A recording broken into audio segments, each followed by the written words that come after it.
प्रिय विद्यार्थियों, online class में आपका स्वागत है। मैं भागचंद चौधरी आज आपके लिए लेके आया हूँ बीए थर्ड ईयर के विद्यार्थियों के लिए हिंदी साहित्य के जो अपना सेकंड पेपर है उसमें अपने की पाठ्य पुस्तक चलती है निबंध संग्रह, उससे संबंधित जो निबंध है उस पर हम चर्चा करेंगे। निबंध संग्रह जो हमारी जो पाठ्य पुस्तक है उसका दूसरा अध्याय है क्रोध, और आज अपनी चर्चा का जो बिंदु रहेगा ये क्रोध निबंध रहेगा, जिसके लेखक है आचार्य रामचंद्र शुक्ल। देखिए, आचार्य रामचंद्र शुक्ल ने ज़्यादातर जो निबंध लिखे हैं वो दो प्रकार के हैं आपके, एक भावपरक या भावात्मक और दूसरे है विचारपरक।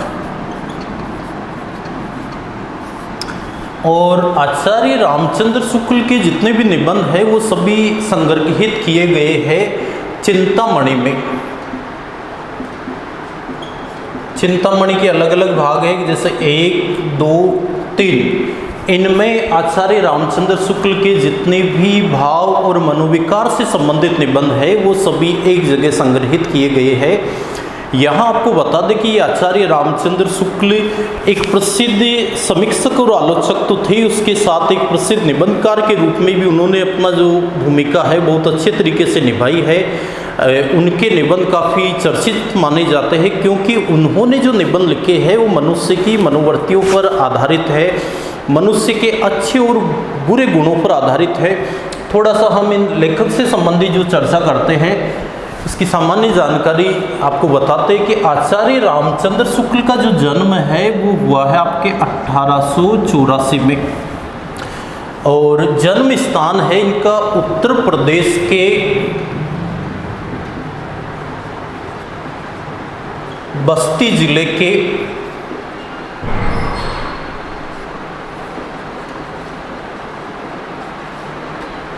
गांव का नाम है अगोना। तो आचार्य रामचंद्र शुक्ल का जन्म अगोना गांव में हुआ, जिला बस्ती और राज्य है आपका उत्तर प्रदेश। आचार्य रामचंद्र शुक्ल की जो प्रारंभिक शिक्षा है हम उसकी भी अगर बात करें तो आचार्य रामचंद्र शुक्ल के बारे में ये कहा जाता है कि ये गणित में बहुत ही कमज़ोर थे। इसी कारण से इनकी जो विद्यालय शिक्षा की हम अगर बात करेंगे तो गणित में कमज़ोर होने के कारण इनकी जो रुचि है वो साहित्य की तरफ बढ़ी थी, और केवल ये हिंदी साहित्य से नहीं जुड़े बल्कि इन्होंने अंग्रेज़ी, आपके अरबी, फारसी, संस्कृत साहित्य इनका भी इन्होंने गहन अध्ययन किया था। और इनका जो अध्ययन क्षेत्र है साहित्य की में काफ़ी व्यापक माना जाता है। इनकी मृत्यु हुई थी आपके 1941 में। आचार्य रामचंद्र शुक्ल ने एक समीक्षात्मक आलोचनात्मक एक पुस्तक लिखी है जो काफ़ी चर्चित मानी जाती है अपने हिंदी साहित्य में, जिसका नाम है हिंदी साहित्य का इतिहास। हिंदी साहित्य का इतिहास ये आपके प्रकाशित हुई थी 1929 में, याद रखना है 1929 में आचार्य रामचंद्र शुक्ल की इतिहास लेखन से संबंधित जो पुस्तक है वो प्रकाशित हुई थी, जो तब से लेकर आज तक की अपने हिंदी साहित्य के इतिहास की सबसे प्रामाणिक और सबसे विश्वस्त पुस्तक मानी जाती है। इसके अलावा इनकी जो समीक्षात्मक अन्य जो रचनाएं हैं उनमें ध्यान रखना है, एक है रस मीमांसा, इसके अलावा तुलसीदास, गोस्वामी तुलसीदास, सूरदास, इनसे संबंधित भी इन्होंने समीक्षात्मक लेख लिखे हैं। और आचार्य रामचंद्र शुक्ल ने तुलनात्मक रूप में तुलसी और कबीर की तुलना की है, कबीरदास और तुलसीदास। और तुलसीदास को इन्होंने कबीर से श्रेष्ठ बताया है अपनी आलोचनात्मक कृति में, क्योंकि इनका जो विचारणीय बिंदु था वो तुलसीदास था, इसीलिए इन्होंने तुलसीदास को ही संपूर्ण हिंदी साहित्य का सबसे बड़ा कवि माना है। केवल भक्ति काल का ही नहीं, हिंदी साहित्य के श्रेष्ठ कवियों में से एक उन्होंने तुलसीदास को माना है। लेकिन दूसरा पक्ष ये भी है कि उन्होंने जो कबीर है उनकी अवहेलना की है, उनकी अनदेखी की है। कबीर भी अपने समय के भक्ति काल के निर्गुण भक्ति के काफ़ी श्रेष्ठ कवि थे, लेकिन इनकी तरफ ध्यान नहीं देकर आचार्य रामचंद्र शुक्ल ने तुलसीदास की तरफ सबसे ज़्यादा ध्यान दिया है। ये एक पक्षीय उनकी बात हम यहाँ मान सकते हैं, क्योंकि कबीर भी अपने आप में जो है निर्गुण भक्ति के सर्वश्रेष्ठ कवि भक्ति काल में सिद्ध हुए हैं। अब इन्होंने मनुष्य की मनोवृत्ति को आधार बनाकर जो निबंध लिखे हैं वो दो प्रकार के हैं। जैसे मनुष्य के गुणों की अगर बात करें तो उसमें गुण भी है, अवगुण भी है, दोष भी है। तो गुणों में तो अगर बात करें तो इन्होंने जैसे निबंध लिखा है आपकी श्रद्धा भक्ति, श्रद्धा भक्ति। इसके अलावा इन्होंने जैसे निबंध लिखा है आपकी मित्रता, जो आपने 12th में पढ़ा होगा, श्रद्धा भक्ति मित्रता। ये ऐसे निबंध है जो मनुष्य के गुणों में शामिल है। लेकिन दूसरी तरफ उन्होंने क्रोध जैसा निबंध भी लिखा है जो उसके अवगुणों में शामिल किया जाता है। और यहाँ अपना जो प्रतिपाद्य बिंदु है वो क्रोध ही है, और क्रोध के बहुपक्षीय बातें जो है वो आचार्य रामचंद्र शुक्ल ने जो है अपने इस अध्याय के माध्यम से प्रस्तुत की है। उन्होंने क्रोध को केवल एक पक्षीय ही नहीं माना है। सामान्य रूप से हम मानते हैं कि जो क्रोध है वो मनुष्य की एक बुराई है, उसका एक दोष है, अवगुण है। लेकिन रामचंद्र शुक्ल ने बताया है कि ये बात बिल्कुल सही है कि ये एक मनुष्य का अवगुण है, दोष है, अच्छाई कम है, बुराई ज़्यादा है। लेकिन कई बार क्रोध ऐसा शब्द है जो हमें अच्छे परिणाम भी देता है, अच्छे परिणामों की ओर ले जाता है। तो क्रोध का दूसरा अर्थ हम बता सकते हैं गुस्सा, जिससे आप सभी वाकिफ हो, क्योंकि ये मनुष्य की एक सामान्य प्रवृत्ति कह सकते हैं, उसकी एक दुर्बलता कह सकते हैं कि कमोबेश ये सभी में पाया जाता है। लेकिन जिस मनुष्य के स्वभाव में इस क्रोध की मात्रा ज़्यादा बढ़ गई, ये समझ लो कि उसके जो सद्गुण है, उसकी जो अच्छाई है वो नष्ट हो जाती है, क्योंकि क्रोध उसके गुणों को नष्ट करके अपना प्रभाव इतनी व्यापक रूप में फैला देता है कि ये सभी से शत्रुता बढ़ाने वाला होता है। यही कारण है कि आचार्य रामचंद्र शुक्ल ने बताया है कि बैर क्रोध का अचार या मुरब्बा है। बैर, बैर मतलब दुश्मनी, बैर मतलब दुश्मनी या फिर शत्रुता। कि अगर हम किसी से दुश्मनी रखेंगे, शत्रुता रखेंगे, तो निश्चित रूप से क्रोध का संचार होगा और हमारा क्रोध इतना बढ़ जाएगा कि हम अपने शत्रु पक्ष को सामने देखते ही अच्छे बुरे का परिणाम जाने बिना हम उसको मारने के लिए दौड़ेंगे, उससे भिड़ जाएंगे, लड़ जाएंगे। अब इसका परिणाम क्या होगा, इसकी तरफ हमारा ध्यान बिल्कुल भी नहीं जाता है। अब इन्होंने जो क्रोध निबंध की जो शुरुआत की है वो एक बच्चे से की है कि 4-5 महीने का जो बच्चा होता है उसके मन में भी क्रोध भाव होता है। ये अलग बात है कि उस समय उस क्रोध का महत्व नहीं जानता है, लेकिन अगर उस बच्चे को हमने एक बार मार दिया, उसके बाद में दूसरी बार उसी को मारने के लिए हाथ आगे बढ़ाएंगे, उसको पीटने के लिए हाथ आगे बढ़ाएंगे, तो हमारा हाथ देखते ही बच्चा डरने लगता है, एक तरीके से अपना बचाव करने की बात सोचता है। कौन सा बच्चा? 4-5 महीने का बच्चा, जिसके मन में भी जो है वो बचाव की सोच है, लेकिन वो हाथ को देखते ही उससे क्रोध आएगा। दूसरा उन्होंने उदाहरण दिया है वही छोटे बच्चे और माँ का, कि जो छोटा बच्चा है वो अपनी माँ को देखते ही उसकी ओर आगे बढ़ता है। ये उसका स्नेह है, ये उसका माँ का वात्सल्य है कि उसकी तरफ वो खिंचा हुआ चला जाता है। लेकिन दूसरी तरफ ये है कि जब माँ उसको भूख लगने पर दूध नहीं पिलाती है तो वो बच्चा अपने मन ही मन में क्रोध प्रकट करने लगता है, लेकिन उसका ये क्रोध अव्यक्त होता है क्योंकि वो बच्चा बोलना नहीं जानता है, इसलिए वो शब्दों के माध्यम से अपने क्रोध को प्रकट नहीं कर सकता है। वो केवल मन ही मन में जो है अपने भावों को दबाए रखता है। लेकिन ये ज़रूर है कि उसके मन में जो भाव है वो क्रोध उत्पन्न करने वाले हैं, जो मनोवर्ती है वो क्रोध के रूप में ही देखने को मिलती है। उन्होंने उदाहरण दिया है महर्षि वाल्मीकि का कि वाल्मीकि को जिस व्यक्ति से दुश्मनी थी उस पर बहुत ज़्यादा उन्होंने क्रोध किया और उसको नष्ट करने के बाद ही उन्होंने रामायण जैसा महाकाव्य लिखा है। अपने पिछले अध्याय में भी मैंने आपको बताया था कि आपको ध्यान रखना है कि अपने भारत के सबसे पुराने जो महाकाव्य है वो रामायण और महाभारती माने जाते हैं, जो संस्कृत भाषा में रचे गए हैं। एक प्रकार से ये महाकाव्य होने के साथ हमारे धार्मिक ग्रंथ भी है जिसमें भगवान श्री राम के बारे में उल्लेख मिलता है। दूसरा उन्होंने इसमें उदाहरण दिया है अपने एक ही ब्राह्मण का। वो कौन सा ब्राह्मण है?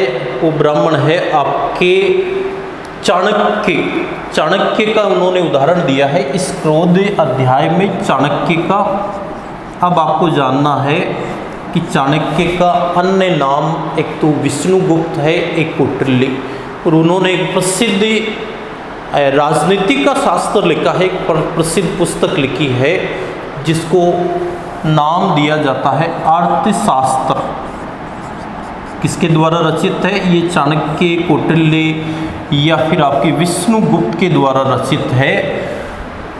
और इन्होंने प्रतिशोध लेने के लिए, उस प्रतिशोध में क्रोध का भाव था, क्योंकि वो क्रोध ही प्रतिशोध का रूप बना था कि जो उस समय जो मगध का राजा था उसमें दुश्मनी होने के कारण चाणक्य ने एक छोटे से बच्चे को, जो हम इतिहास में पढ़ते हैं चंद्रगुप्त मौर्य, उसको इतना शक्तिशाली बना दिया कि शक्तिशाली मगध राज्य से टक्कर लेकर अपना साम्राज्य स्थापित करता है।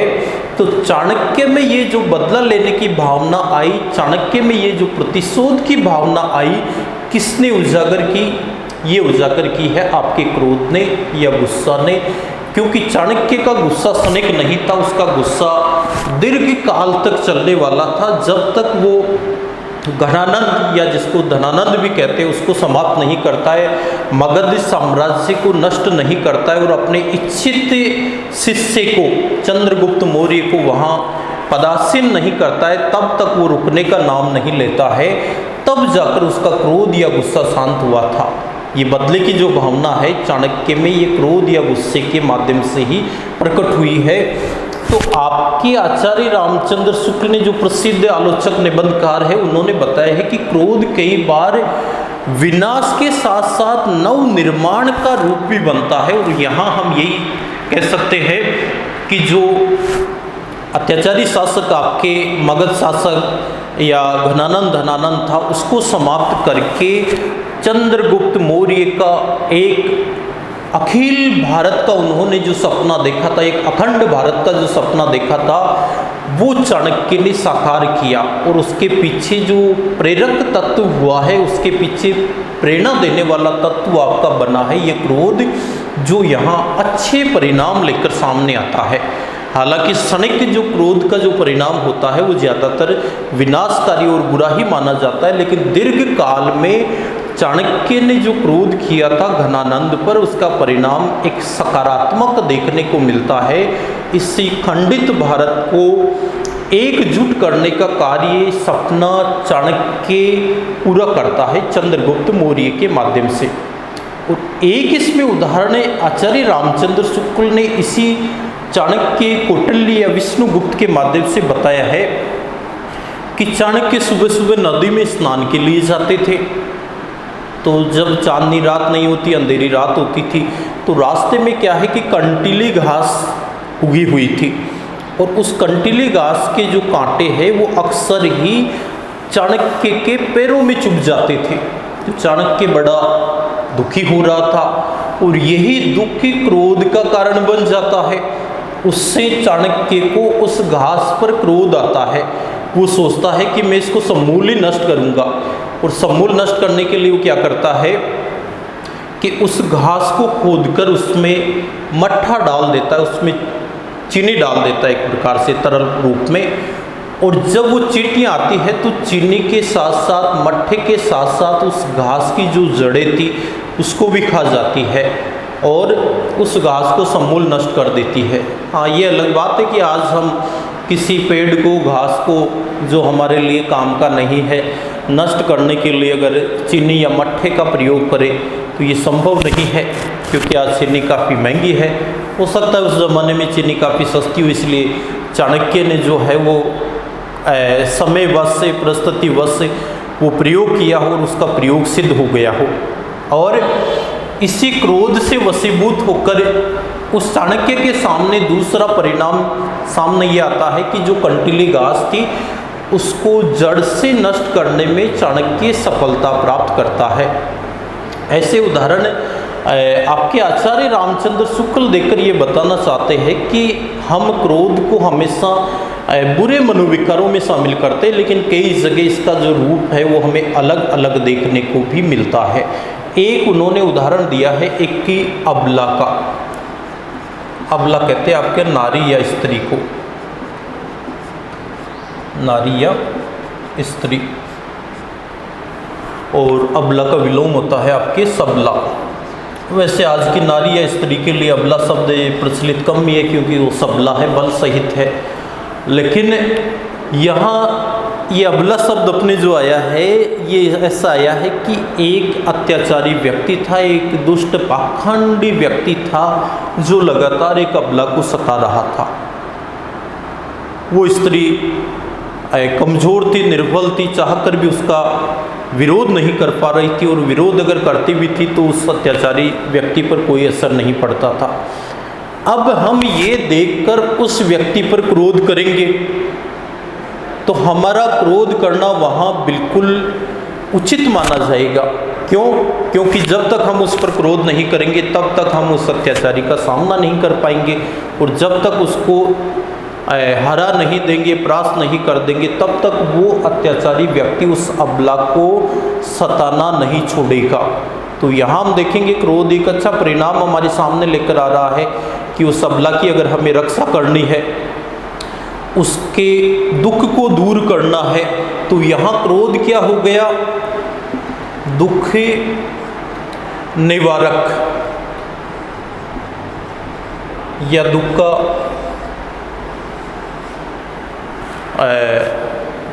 विरोध करता हो गया कि दुख का, अगर हम दुख को दूर करेंगे तो दुख को दूर करने के लिए हमें किसकी ज़रूरत पड़ेगी? क्रोध की, गुस्से की। जब तक हम उसका सामना नहीं करेंगे तब तक हमारा दुख किसी काम का नहीं है। हम उससे अबला को देखकर मन में दुखी होंगे। ये एक मनुष्य की स्वाभाविक प्रवृत्ति है कि दूसरे के दुख को देखकर, दूसरे की पीड़ा को देखकर हम भी दुखी हो जाते हैं, लेकिन वहाँ दुखी होने से काम चलने वाला नहीं है हमारा। अगर हम उस स्त्री की अगर हम रक्षा के रूप में आगे अगर बढ़ेंगे तो वहाँ हमें क्या करना पड़ेगा? क्रोध करना पड़ेगा। और ये क्रोध ही उस स्त्री के प्राणों की और उस आत्यायी के अत्याचारों से उसको मुक्ति दिलवा सकता है। इसीलिए जो ये क्रोध का है एक सकारात्मक परिणाम हमारे सामने देखने को मिलता है।